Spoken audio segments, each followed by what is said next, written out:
warahmatullahi wabarakatuh. Perkenalkan nama saya Oktavania Rahmadandi dengan NIM 23111002240. Pada kesempatan ini saya akan mempresentasikan tugas web programming saya, yaitu membuat sebuah aplikasi web sederhana. Aplikasi yang saya buat bernama SIM Mahasiswa, jadi langsung saja kita mulai. Pertama, saya akan menjelaskan sedikit tentang aplikasi ini. Jadi, SIM Mahasiswa ini adalah aplikasi web sederhana yang saya buat untuk mengelola data mahasiswa secara digital. Maksudnya, digital di sini adalah semua datanya bisa ditambah, dilihat, diubah, dan dihapus langsung lewat browser tanpa perlu menulis manual. Tujuan saya membuat aplikasi ini ada 4. Yang pertama, untuk membuat aplikasi yang bisa menyimpan data mahasiswa. Yang kedua, mengimplementasikan fitur CRUD. Yang ketiga, menampilkan data dalam format JSON menggunakan data tables. Dan yang keempat, menggunakan jQuery beserta pluginnya dalam pengembangan aplikasi. Sebelum masuk ke penjelasan aplikasinya, saya jelaskan dulu teknologi apa saja yang saya gunakan. Yang pertama ada Node.js dengan Express. Ini yang berperan sebagai backend atau server dari aplikasi saya.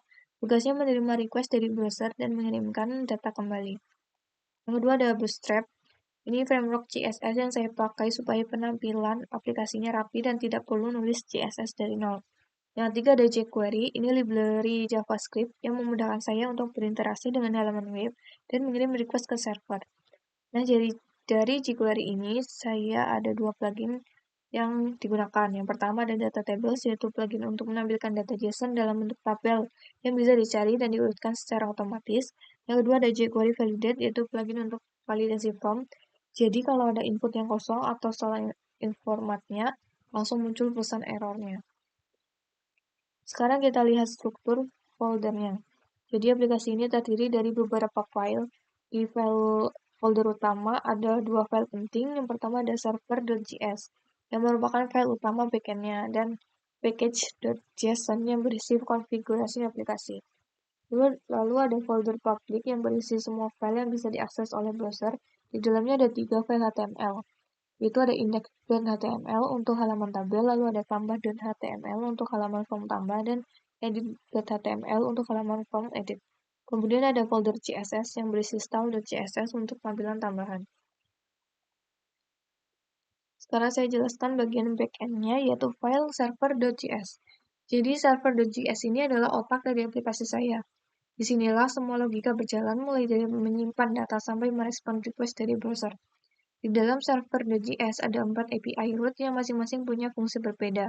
Yang pertama ada get, ini digunakan untuk mengambil semua data mahasiswa dan mengirimkannya ke browser dalam format JSON. Data JSON inilah yang nantinya ditampilkan oleh data tables di halaman tabel. Yang kedua ada post, ini digunakan ketika user menambah data baru lewat form tambah. Data yang dikirim dari form akan diterima di sini lalu disimpan. Yang ketiga ada put, ini digunakan untuk memperbarui data yang sudah ada ketika user mengedit data. Dan yang keempat ada delete, ini digunakan untuk menghapus data berdasarkan ID yang dikirim. Nah, selanjutnya, ini ada tabel data mahasiswa. Di halaman pertama, yaitu ada tabel data, halaman ini adalah halaman utama yang pertama kali muncul ketika aplikasi dibuka.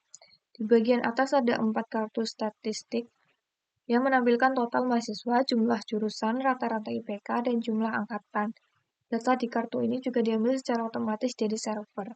Di bawahnya ada tabel data yang menggunakan data tables. Yang perlu saya tekankan di sini adalah data di tabel ini tidak ditulis manual di HTML, melainkan diambil dari server dalam format JSON. Menggunakan jQuery eject, lalu data tables mengolahnya menjadi tampilan tabel seperti ini.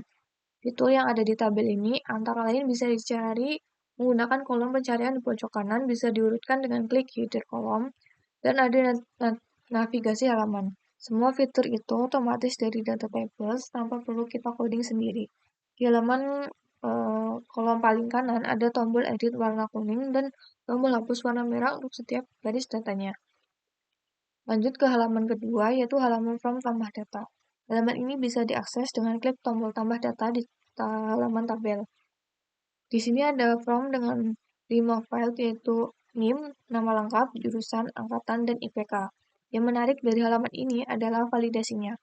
Kalau kita langsung klik simpan tanpa mengisi apapun, akan langsung muncul pesan error di setiap file yang kosong. Ini membuat ini dibuat menggunakan jQuery. Jadi validasinya berjalan di sisi browser tanpa harus mengirim data ke server dulu. Setelah semua file diisi dengan benar dan diklik simpan, data akan dikirim ke server menggunakan jQuery eject. Prosesnya terjadi di balik layar tanpa reload halaman. Lalu setelah berhasil otomatis kembali ke halaman tabel dan data baru langsung muncul di tabel. Kemudian di halaman ketiga, yaitu halaman edit data. Halaman ini muncul ketika kita klik tombol edit di salah satu baris tabel.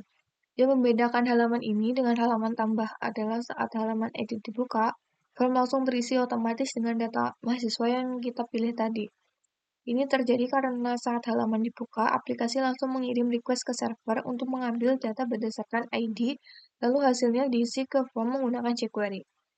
Kita tinggal ubah file nama mana yang ingin kita perbarui, lalu klik update data. Data akan dikirim ke server, diperbarui, dan kita otomatis kembali ke halaman tabel dengan data yang sudah terupdate. Nah, kalau kita rangkum, aplikasinya ini sudah mengimplementasikan keempat fitur CRUD secara lengkap. Create ada di halaman tambah user input, data baru lalu diklik simpan. Read ada di halaman tabel, semua data mahasiswa ditampilkan dalam format JSON menggunakan data tables. Lalu ada update, ada di halaman edit form, terisi otomatis lalu user bisa mengubah datanya. Lalu ada delete, ada di halaman tabel, user klik tombol hapus, muncul konfirmasi dulu baru data dihapus. Konfirmasi ini saya tambahkan supaya data tidak terhapus secara tidak sengaja.